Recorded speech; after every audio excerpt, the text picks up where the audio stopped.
We are on YouTube, and that is crazy, and I definitely got you guys. Everyone here is saying the debate didn't work, but I got you guys. What did make me sad was there's a period of time after the Leslie day and when I first went live where I genuinely was sad because I thought you guys thought I was a psychopath for the fake crying. Like, I thought you guys thought I was putting on a performance when I was crying on like that last day. They're like, so many people were like, so the crying was fake. I couldn't clarify that it was real, but the real reason I had to do this debate, there's multiple things, okay? It's not just that I wanted to like do it for fun. I thought it would be fun too, but there's a couple reasons, and a lot of people who watch my stream will understand these reasons very well. So the first one is I am through and through a Twitch baby. Like, I have been on Twitch since 2015, 7.5 years. Like, at one point Twitch really loved me. I was like, you know, the forefront for a lot of their things and activations, and I was on a lot of stuff for Twitch, and so a lot of people associate me heavily with Twitch and being one of the first people on Twitch, right? So I knew like this date is coming up, and I was like, dude, I am going to have a literal breakdown on my last stream. Like, people are like, and everyone for some reason, okay, I go through every single person's last stream. How are they handling it? Ludwig has this like, he's emotional, but he's got this like 07 like, I'm doing one day, it'll be my last day streaming. It won't be today and it won't be tomorrow. You know, the fade out. And I'm like, how's he? He's so composed. Go to Myths. Myth, like, he says he's like grateful and stuff, but he just also, no, he's keeping it together. Lily's genius. I was so jealous of Lily. She has this 10-year thing, like celebrating 10 years. It lines up perfectly with her last date. From the bottom of my heart, thank you very much. And I'll see you guys in Japan, right? I fucking nailed it. That was a good speech. She has reasons to be playing with games, doing this long stream, and I'm like, man, what do I got? What do I got coming up in August? I was like, nothing. Nothing. And my dumbass I did leak. Okay, let me explain the leak, okay? Which has been haunting me for half a year.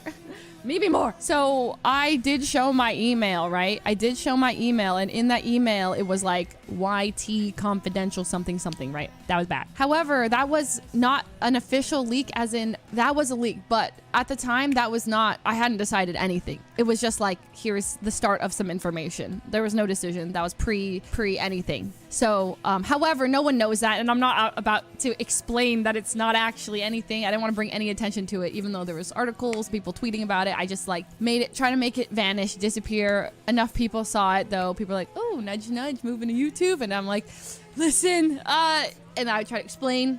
So, you know, all the surprise, the element of surprise was kind of gone. So I was really sad because I still wanted it to be a surprise, even though everyone knew it was coming. But I also knew that if I had like this last stream, I would be so overly emotional that I don't think I could get through it. So, genius plan. Okay, I came up with a genius plan to do a fake last stream for 2 reasons. One, to like throw you guys off, thinking that you thought you did something. You thought you caught my leak, but actually I stayed on Twitch. Second and biggest reason was that it was copium for me, essentially. It was like, this is my last stream, and I'm gonna feel the emotions of a last stream, and it's gonna be what my last stream would look like. However, I'm still gonna be streaming for 4 more days. That way I can, like, you know, if I feel really sad or I start crying, I'd be like, oh, I'm still streaming tomorrow. I'm streaming the day after. I'm streaming the day after. And then I wanted to really throw you guys off. My actual last stream was gonna be super casual, right? And I was afraid I was gonna cry too, so I had a backup plan, is that if I got emotional in the last stream, I was gonna like go to the bathroom, text Miyoung like a code word, and have her end the stream for me. But luckily, I was able to like really get into character, as in like, I'm like, I know that I'm selling this. This is not my last stream. I'm even throwing a raid to Blau. Like, no one's gonna believe it's my last stream. I did it, okay? I ended super casually, said see you guys next stream, and you know, where's my Oscar? That's what I'm saying. Where is my Oscar? So we have a BTS vlog. Okay, so let me go over that video. That video was a completely collaborative effort, okay? I was panicking, okay? So let me set the scene. We're in Europe. Me, Emily, Blau, JHB, and Miyoung, okay? We're on the train from Paris to Belgium, and I am like stressed out of my mind. I think I elaborated that like I was crying actually on this. And the reason I was crying was because I was so stressed out because that night I had a YouTube meeting for this concept for the video. And they're like, hey, tonight we're going to meet, bring your ideas, and we're going to link you up with our production company, Big Door Productions. They can make anything you want happen. It's going to be amazing. So just bring your idea. And this whole time I'd known about this meeting for a long time. But of course that morning on the train, I am freaking out because I have nothing. I have absolutely nothing. I'm like, oh, do I go the sentimental route? You know, I show old clips. You know, we do this whole thing like I've been on Twitch for 7.5 years, play sad music, yada, yada, yada. Do I go a funny route? Do I like put Lil Fuse in there? What do we do? I had no idea. What happened was that Emily, she's a legend, okay? Emily across from me sees me all stressed out and she's like, hey, let's brainstorm right now. We have time, 45 minutes, you know, before we get to Belgium. And I was like, I don't have anything. I'm stressed out. She looks at me and then she's like, okay, why don't you do something like inspired by like April, or you make vlogs, right? How about like a guitar vlog, you know, like the whole meme, like you have a guitar, you're like going guitar shopping, you know, we can go off of that. And then I was like, are you crazy? Like my first thought was like, why would I do that? But then I was like, wait a minute, that's genius. That's genius. Emily, you're a genius. And I was like, and we just spitballed for 15 minutes back and forth, and the entire video pretty much came together just in that, on the train. And my entire like weight just off my chest. After that, it just from there, like we came up with the purple guitar, blue guitar, red guitar. Obviously we'd pick the guitar. I think it started off that I was just performing, and then the idea of cameos, I was like, wait, what if we brought in like Ludwig and Saikuno and Ray and Lily and Myth and whoever, like, and they could be in the audience, and like they'd be like giving, or the first idea was that we'd have a song for each instrument, and then like I'd strum the purple one and a string would break, the blue one would like not, I don't know, strings are flat, whatever. But you know, we didn't want to, we just keep it simple. So, and we also didn't want to throw too much shade. And we love ukuleles. Sorry, Facebook. Okay. Blau did help. He contributed a lot, okay? Was like, okay, well, now that we have this guitar concept, we need to have a song for each one. And he goes, hey, what if you did something for the YouTube song that was like, I love you, Tube? And I was like, oh, that's kind of cute. So I message Ryan. You guys know Ryan King. He's the one who what if he produces all of April's music. He's incredible. So I messaged Ryan with the whole video concept, and I was like, hey, I do not know how to write anything, any music, produce anything, but I know you do. So was wondering, can you help me write 3 songs, one for like the purple, one for the blue, and one for the red, and they need to be really short. Here's the concept for the red. I don't have anything for the other ones. Maybe we can throw in some other references to other songs, maybe April's songs, whatever. After I said that to him, he was like, started to work on it. He was like, oh, this sounds awesome, let's do this. We decided to cut out the first 2. It was like too long, just like having a song. We'll just have a quick reference to each of them, and we'll just have the YouTube song. And Ryan comes back with the entire thing. Like, he's a wizard. He writes the songs. I sent him the script, and he even throws in instruments, right? And he literally captured the essence of the song perfectly. Then I was like, this is perfect. And I put my vocals on it, sent it back to him, and that was that. Saikuno, legit, yes. But I will say that none of us actually played the instruments on that track. And I hate to break it to everyone, we're not a real band. We're all frauds. For me, like, with this whole move, I'm not gonna lie, like, I had it the easiest, right? Leaving for a new platform, it's scary. Going from Twitch to YouTube, something like very familiar, to something that's very new. I had it so easy. All of my friends went. I had so many people to ask for advice. Have people like Ludwig with their team making the extensions, making it all like very seamless for me. And had Ray, I live with Ray and Saikuno. I've seen them go through it. They are all like giving me advice. So the whole thing for me just felt super, kind of like a no-brainer. However, I mean, I did put thought into it. It's not like I'll tell you, okay, so there was a deadline that I had to know it by, like a midnight deadline that I had to decide. I was on the phone with my mom at 11:57 p.m. and my parents, they're both on the other side. And I'm like, Mom, Dad, I need to decide in 3 minutes. I have 3 minutes for my deadline. Like, I need to know, what do I do? My dad's like, Leslie, like, you move to YouTube. Like, there's no world where you do not. And hearing him so reassuring, I was like, I was calling everyone. I was talking to my friends. I called Edison. We had already been broken up, but I called Edison like at 11:53, right before, asking him. I was like, you know me so well. What would you do? He's like, you take it, you go. Called my parents. I think I called Edison back. Called my parents. At an 11:59, I literally was like, done. Here's my decision. and I haven't looked back since, but like, it wasn't easy. I was like this push and pull, and one day I'd be like, I'm doing this, I'm staying, no I'm going, no I'm staying, no I'm going, here's why I have to stay, pros list, cons list, let me talk to this person, who knows, I even reached out to Mizkif to talk. I did reach out to him just to get his advice, and he didn't reply to me. What if that conversation just changed my mind and like just changed my entire career? He didn't pick up. He's fake for that.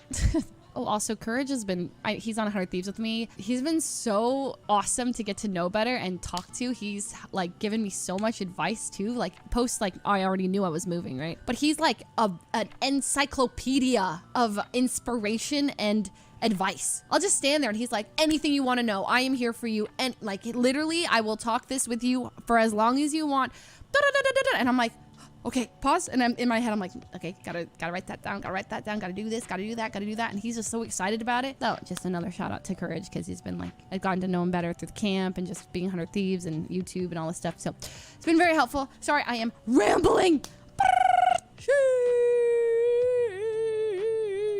Who was your inspiration to switch platforms? Well, my roommates, but I want to say like the biggest inspiration for me to switch platforms was Ray, and I think that's pretty clear. Like when I was on Twitch watching her like grow her empire on YouTube, part of me was already thinking like I literally had like thoughts about moving over with no contract. I was like, wow, like she's done some crazy stuff over on YouTube. And I think Ray was such an important pickup for YouTube too, because she showed that you can like grow over there, right? Like that's the thing. It's like, it's not a retirement home. You're going over there and you have this, everyone has said this, but we're moving to YouTube. It's YouTube. It's YouTube. Okay. So Ray really inspired that. Obviously Ludwig, Saikuno, like these are people I interact with all the time, talk with all the time, creators I look up to, making these decisions. And I'm like, so of course people are going to be like, oh, she only went for the bag and all that stuff. And like, dude, I was literally having thoughts of going for free. I was just like, oh, it'd be too scary at this point. But like part of me is like, if I was smaller, if I had like nothing to lose, like I would definitely want to experiment over there.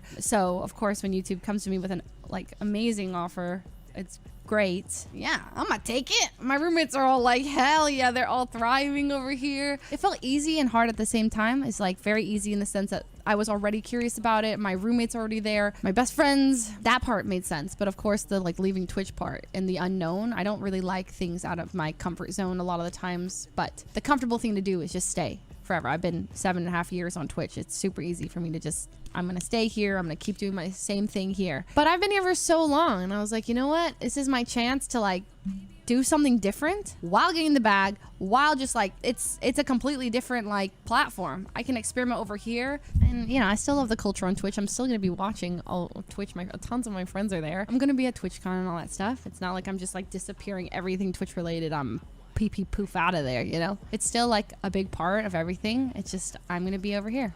Things that would stress me out on Twitch that I don't have to do on YouTube. The big one, it's always in the back of my head. It's like a little bug that's like sitting there going, run your ads, you're behind on your ads, run your ads. When's the last time you ran your ads? Hey, run your ads. And I'm like, oh my God, I didn't run my ads. Every single month I've been behind on my ads, every single month. And it's been just like a constant like stressor for me. I don't have to think about it ever. I'm done. Maybe I can run an ad here and there. I mean, I still have the option to run ads, but I'm not gonna be running ads like pretty much ever. I'll run them when I'm gunning my food or going to the bathroom for a long time. But I'm not actually like, I don't have to think about that. And that was such a, you know, of course I have hourly requirements here. It's pretty much the same as Twitch. Hours were always kind of okay for me to meet, so I was happy to agree to it, but YouTube is super flexible. I hope I can say some of this stuff. Am I getting flagged on Discord? They're very flexible with like me meeting my hourly requirements. I'm pretty sure I can talk about this because you guys kind of saw how it worked with Ray when she was behind on her hours and she could make them all up in 1 month. YouTube is very flexible, like very understanding. Even with this month, I was like, hey, I'm starting kind of late in the month. And not only am I starting late in the month, but I'm going to New York. So it's going to be rough on hours. And they're like, hey, just let us know. Just make them up, roll them over, make them up, do a couple more hours next month or in a couple months or just before the end of the year. I was like, really? Okay. That's just something that, like that flexibility is very, it's like a weight off my chest. So I don't think I'm going to struggle with hitting my hours, but there are months that I'm like, I'm going to Korea or I traveled, was traveling for a long time, right? So I just don't really, I just like that idea a lot. The system is very different for DMCA and stuff. So here there's like a dashboard that tells me if it got picked up and anything, and then I have the chance to like I get warnings, and like if I ignore all the warnings, then boom, then I get a DMCA strike, right? On Twitch, it's like, hey, 2 years ago, there's this clip, you are listening to Ariana Grande, and you listened to it 2 times in one day, so that's 2 strikes on your channel, 1 more, we're gonna have to permanently take your channel down. By the way, this happened 2 years ago, and you're like, huh? After fearing for my career straight up like that, after being the forefront of that, not about that. 7 Rings, we do not play that song. Like, put yourself in my shoes for that situation. Like, actually. I remember I went live that day, because I think I was probably like the biggest streamer that actually had like 2 warnings from the same, this happened in 2020, I think I got warnings from 2017. Pretty much saying like, you listen to these songs, there's nothing we can do about it. When I was talking to the Twitch higher ups, like I was like talking to like people high up at Twitch, and they were saying, hey, there's nothing we can do to help you. That freaked me out. I was like, oh, don't worry. I have connections at Twitch. I'll just tell them, like, surely they can do something. When I messaged them and they literally gave me the, hey, all we can do is tell you to take down every clip you have, but we don't have a system for you to remove those clips because we didn't know like this was going to happen. So we have nothing to protect you in the nicest way possible. We love you and we don't want this to like, you know, but at any moment, yeah, you could get that 30 mil and we do have to like take your entire channel down permanently. Like to hear that from them, like directly, me panicking in the DMs, like messaging them, and they're like, we love you and like this sucks and we're so sorry, but like, yeah, we have nothing to protect you, was terrifying. There's nothing. Whereas like, you know, YouTube dealt with this stuff many, many years ago. So now in system, it's like, hey, flagging you, you're listening to DMCA music, whatever, stop doing that. If you do it for long enough, there's like a system and it tells you in your dashboard. And if you keep doing it, then they like take your stream down temporarily, and if you keep streaming past that, then they flag you. Anyway, so that system feels very comforting to me, especially feeling that feeling of literally almost losing my career in a split second, waking up to that, going live, being in all those news articles saying like, Fuslie, you know, 2 strikes in her channel, let's see if she loses her entire career. Like that, no, I don't, that was terrifying. And never had I felt that, like, I was like, wait, what? And all because they hadn't like predicted that Twitch would get big enough that now companies are looking at, you know. And so I really do hope that for everyone else on Twitch and like that they figure out that system and get it to a place where like they can flag it for people like in live time or whatever it is, because living in that was like really stressful just on the daily. It's just a kind of a stressful thing, not knowing. Besides obviously like financial security and all that, there's a lot of actual reasons that I moved, and that was a big one for me.